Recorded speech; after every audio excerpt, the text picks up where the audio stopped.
This is a nice short video, grade 10s, that's based on sequences or number patterns. So in grade 10, we're going to start off looking at linear number patterns. You'll be quite familiar with them from what you did in grade 9, but what I want to make you aware of is that a linear number pattern is also called an arithmetic number pattern. So you might want to get comfortable using this word arithmetic now in grade 10, because this is the only word that you're going to be using when you get to grade 12. So when we deal with sequences in general, we kind of have to follow 3 steps in order to solve any question that we're dealing with. And that first step is how to identify the pattern. So basically, we need to think of what condition needs to be fulfilled in order for us to determine whether the pattern is linear or not. As you go on in grade 10, 11, and 12, that we're not simply limited to linear number patterns, but we've actually got a few different kinds of patterns, and we need to know what condition is fulfilled in order for us to decide what kind of pattern we're given in a question. Then secondly, we need to figure out how can we determine what the general term of the pattern is. That general term is also called the nth term. So you need to be able to find the nth term of a pattern. And lastly, you need to know how to then apply that general term to any given pattern in an exam or test. So if I give you an arithmetic pattern like this one over here, a linear pattern, you need to be comfortable with the notation. So in the first place here, we've got T1. Now, this whole piece, that refers to the term number. So basically, you can think of that as being the value at a given position. And then the subscript over there, in this case, that 1, that refers to the position. So the entire thing refers to what number is at that position, and the subscript refers to the position. So we've got position 1, position 2, position 3, and then all together we've got the value at position 1, the value at position 2, and the value at position 3. So that's the kind of notation that we use in this section. What's the condition then? Well, the condition is what we call a constant difference. You can also think of it as being a constant first difference. So a constant difference basically means for us that in order to get from one term to the next, we are either adding or subtracting a constant value. So this refers to adding or subtracting a constant value.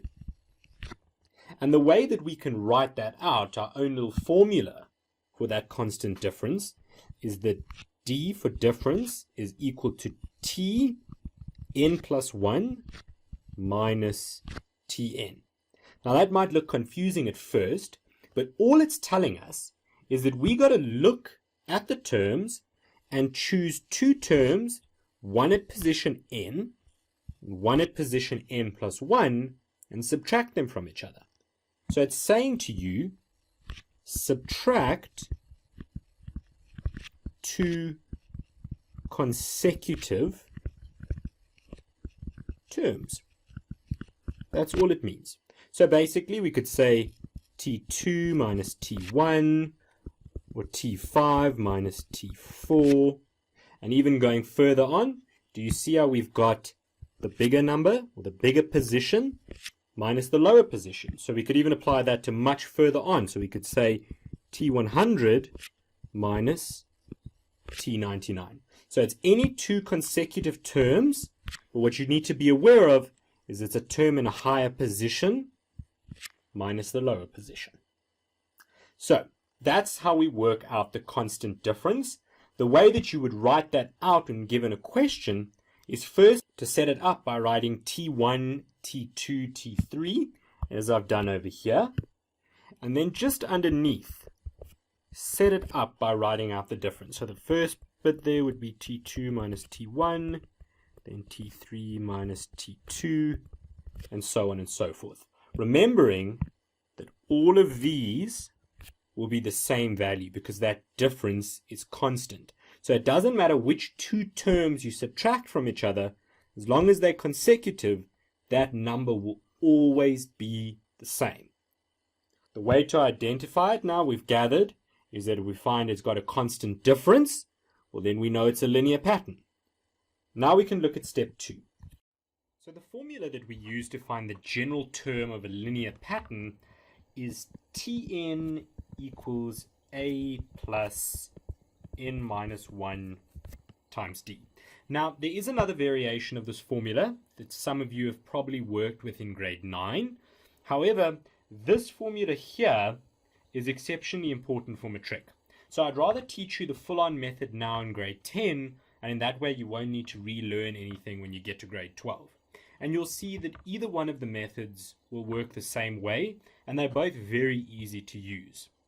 So, while we're looking at this formula, let's first just identify what everything means. So the first term there, Tn.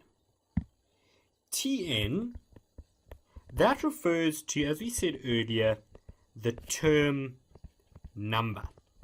But don't let these words here confuse you. All that the term number means is basically the value at the given position. So Tn is the value at position n. That's all it means. And value, I'm just talking about what number is at position n. The second bit is that A over there.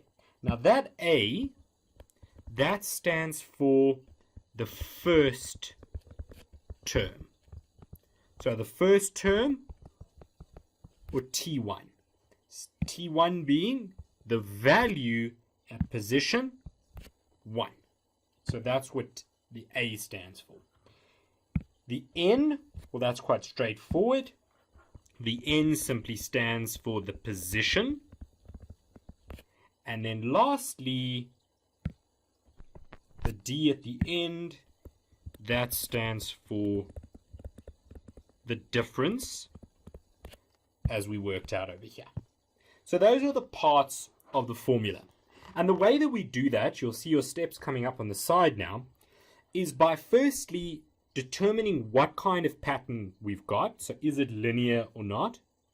Then you need to make sure that you can see your A, that first term, as well as the difference very clearly, and write it down for yourself if you must.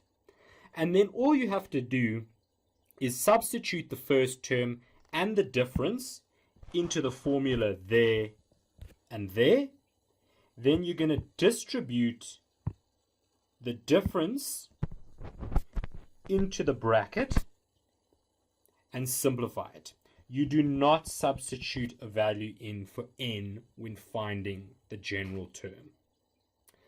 So, now that we've looked at that, it asks how to apply that general term to a given pattern.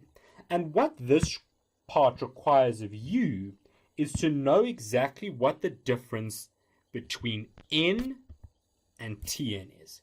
So you need to know when I'm asking you to solve for position, when I'm asking you to solve for a value in a position.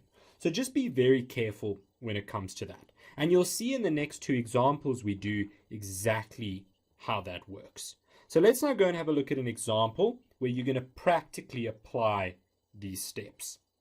So the first example says for us, determine the nth term of the following sequence and hence the value of T500.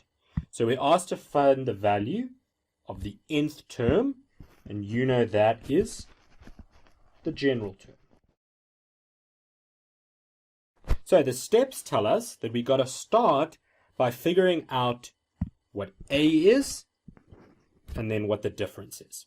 So in this sequence, you can see we've got T1 over there, T2, T3, and just for interest's sake, the way you could write that out is that T1 is 7, T2 is 15, and T3 is 23, where this is the value, and the 3, the 2, and the 1, that refers to the position. So we know that A is the first term, so in this sequence A will be 7 for the first term. So A is 7, and then the difference between consecutive terms, well, the way we write that out is by filling in as we subtract consecutive terms. So 15 minus 7 is 8, and 23 minus 15 is 8. Do you see how it comes out as the same value? So we know it's a linear sequence. So that difference then is 8. And now we're going to substitute it into our formula. So our formula is Tn equals A plus n minus 1 times D. We do not need to see the formula in the exams as long as your substitution is shown clearly. So we know that A is equal to 7 plus n minus 1 times a difference of 8. And then our next step was to distribute that 8. Make sure you've put it in a bracket like myself in case you ever get a negative number as the difference. And we will get 7 plus 8n minus 8 when we distribute it. Then we can group our like terms, the 7 and the minus 8. And so when we put that all together, we're going to get 8n, and then minus 8 plus 7 is minus 1. So now that we've got that out the way, we have got our general term. So Tn is equaled